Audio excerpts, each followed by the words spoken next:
Hello, everybody. Today I'm going to talk about the reasons why I decided to get back on medication for bipolar disorder. So I'm going to just tell you a little bit about the reasons why I stopped in the first place and how I decided to get back in them.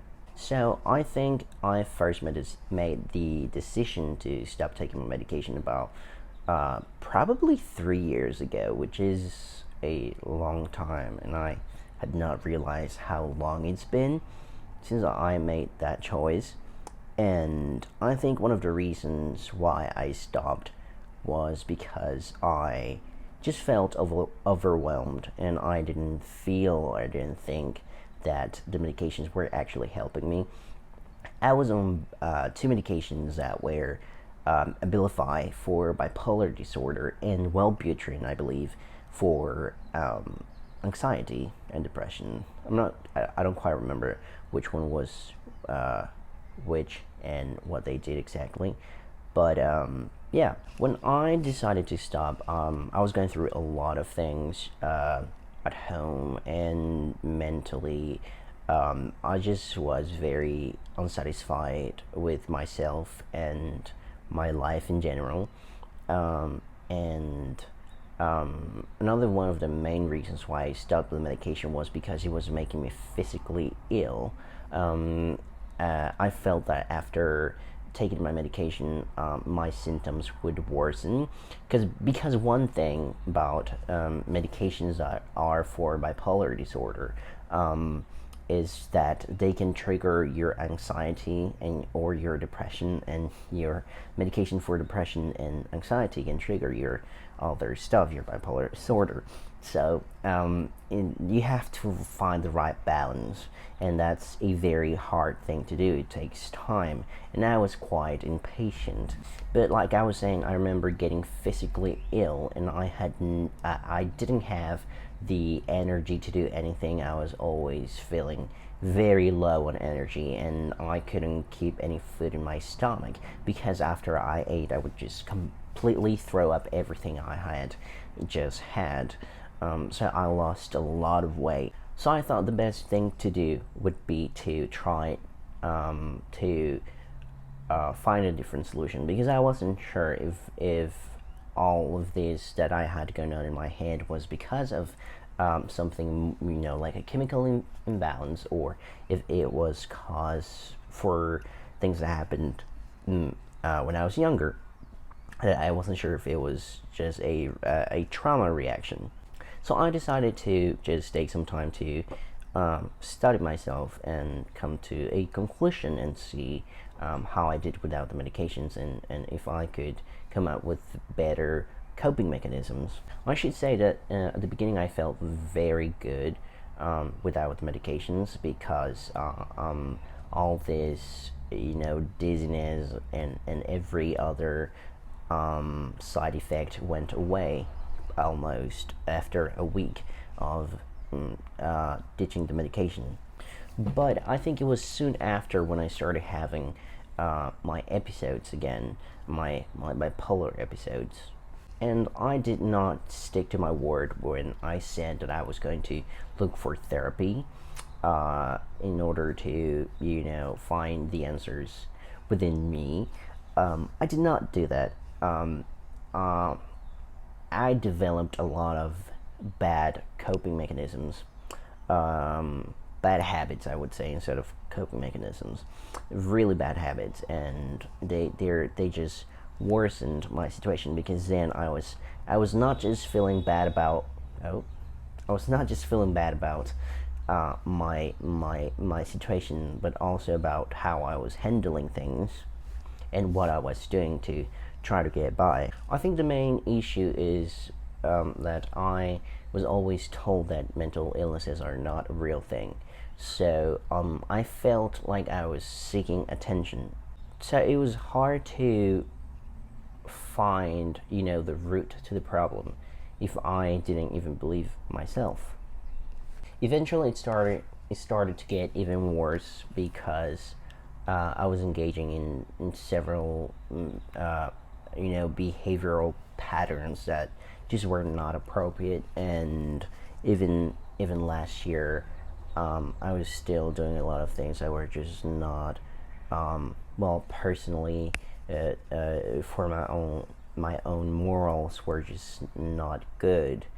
And I think another issue is that I didn't quite understand my diagnosis. I didn't quite understand what bipolar disorder was. And the thing is, bipolar disorder is quite misunderstood, and it's just not having like a personality disorder, which is what most people think and mistake it for. Um, uh, Bipolar disorder can trigger several other things, like your depression can because of your bipolar disorder. You can have really bad sleeping patterns, eating disorders. Um, some people become drug addicts, or bipolar disorder also um, really messes with your sex uh, um, drive, your sex drive. I was trying to find the word in my head, but it really messes with your sex drive, so you can become very hypersexual, um, and that can lead to promiscuity. And I've done a lot of progress because I had also really bad anxiety about pretty much everything. Everything gave me anxiety. I could not drive a car. I could not go out in public. I couldn't even go to the grocery store because any type of interaction with other people made me real nervous. And I'm still pretty bad at interacting with people.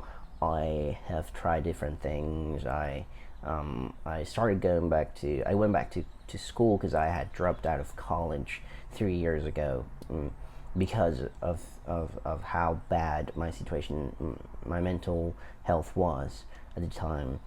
So I thought that was the best choice to make, and I decided to go back to school, and that was pretty okay. There were certain times when I was very overstimulated, um, but I managed to get through a semester. I'm still in school right now, but I'm doing mostly things online. Um, but also, I got into a choir because I love singing. It's something I really love, and I'm passionate about, and I want to get back into to be part of a choir again. And I did audition. I keep doing things to push myself out of my comfort zone because I think it's kind of like a exposure therapy. There's a lot of noise around here. It's like uh, yeah, exposure therapy. You have to get exposed to something that you're afraid of to get used to it, and eventually, um, don't mind it. Just like I did with driving. I was completely terrified of driving and getting on the highway specifically. But I finally managed to get my driver's license at the age of 22 actually, 22, at the age of 22, um, uh, because I had just completely uh, ignored uh, my duty of getting a driver's license. I just had a permit for like 2 years because I was too scared to even take the driving test. So yeah, I finally managed to do that and overcome my fear of driving. And now I go road tripping by myself all the time. So it's pretty cool, and it's very satisfying to overcome a certain fear, because it really messes with your lives. There's a whole world out there to explore and to, you know, it has a lot to offer, and I understand it's really hard and upsetting to not be able to do certain things that you want to do or that you think would benefit you in a way. So recently I got into the choir, as I was saying, but I had to quit that because it was a choir of 180 people. So all those people in the same room, that was way too much for me. And I was not being able to even have a conversation with anybody because I was just freaking out the whole time. So I chose to uh, leave that place. And but I'm trying to, since I'm not doing that, my friend has tried to convince me to start going to therapy because medication and therapy would be a good combination and would help a lot more. Um, because sometimes there are things that are just a chemical imbalance in your brain, and sometimes there are things that you are not even aware of, on things that have happened in your past, and you don't think about them, but they could be interfering with your life in a way. So the medication that I'm currently on is Depakote. I'm gonna type it here because I'm not quite sure if that's how you pronounce it. But yeah, I think the important thing is to do a lot of research about your diagnosis and try to help yourself, because it's best to talk to a doctor and explain how you feel if you are knowledgeable on the subject. Okay, because yeah, it's really important for you to be uh, uh, uh, I don't know, acquainted with the terminology, or be able to express the things that you're feeling. Okay, so yeah, I encourage you to do a lot of research and see certain patterns and talk to your doctor about it.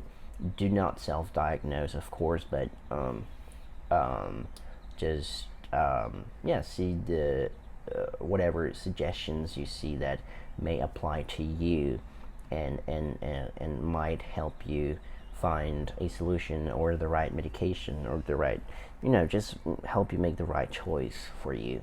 So yeah, ever since I got back on medication, I have felt a lot better.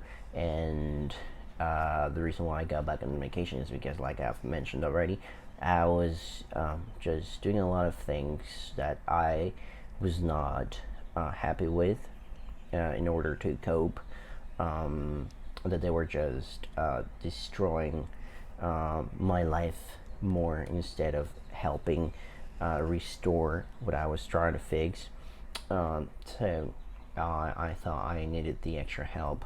I think I have matured and learned a lot in the past 3 years, but it's still best to have all the help you can get.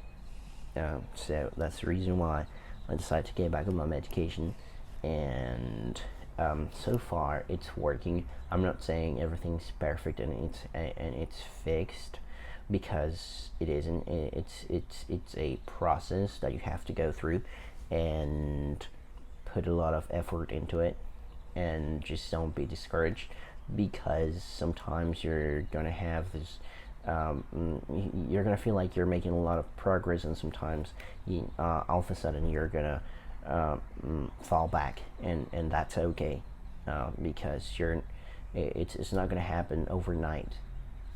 Like I said, it's a process, and you have to put a lot of effort into it. But yeah, I think it's doable. So I think that's pretty much all I wanted to say. I'm sure there's a lot more that I should have said, but I just want to make this video. I didn't plan this out, so I'm not quite sure. But if you have any questions, you can just ask me, and I shall answer in the comments. Or if you want me to make a video about something specific that you have any concerns or any doubts about, or you're curious if I know the answer, or if I can give my thoughts on it, then I will make a video about it. So I think that's it for right now, and thank you, and bye bye, and good luck.